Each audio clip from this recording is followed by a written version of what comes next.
Bonjour et bienvenue. Aujourd'hui, on se plonge dans un document assez intéressant. C'est une présentation des programmes du Centre de formation universitaire Coolden-God, CDG International.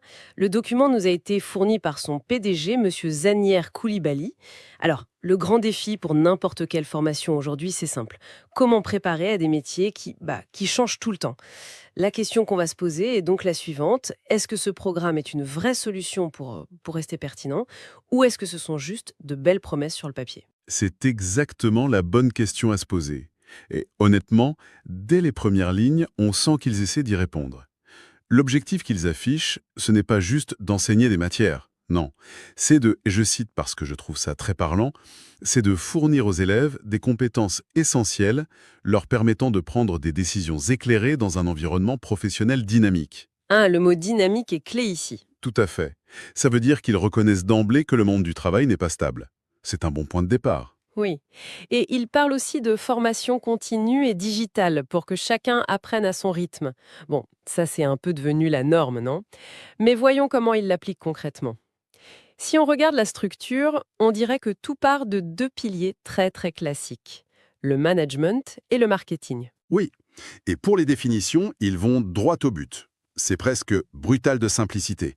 Le management, c'est l'art de diriger et organiser. Le marketing, comprendre les clients et promouvoir les produits. Voilà, On dirait un résumé de manuel pour le lycée. on pourrait le croire. Mais ce serait passer à côté de l'essentiel. Parce que le vrai sujet, ce n'est pas tant ce qu'ils enseignent, mais plutôt comment ils forcent ces deux disciplines à dialoguer. D'accord, mais toutes les écoles de commerce disent que le management et le marketing sont complémentaires. Qu'est-ce qu'il y aurait de vraiment différent ici? Le document mentionne des projets, des campagnes marketing à créer en équipe. C'est là que ça devient subtil. Le truc malin, ce n'est pas juste de dire ces deux domaines vont bien ensemble, c'est de forcer les étudiants à le vivre dans un même projet.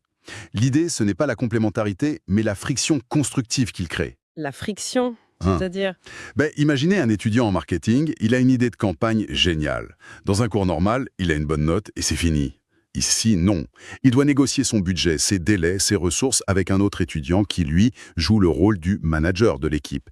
Et ce manager a ses propres contraintes. Ah, je vois. Et donc le manager en herbe, lui, il apprend qu'une gestion parfaite, ça ne sert à rien si ça tue une bonne idée dans l'œuf. Exactement.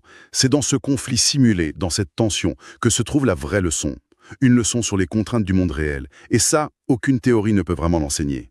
Ils ne forment pas des spécialistes isolés, mais des gens qui parlent la langue de l'autre. Un marketeur qui comprend un budget, un manager qui comprend un client. C'est ça la différence. C'est une pratique, un peu forcée.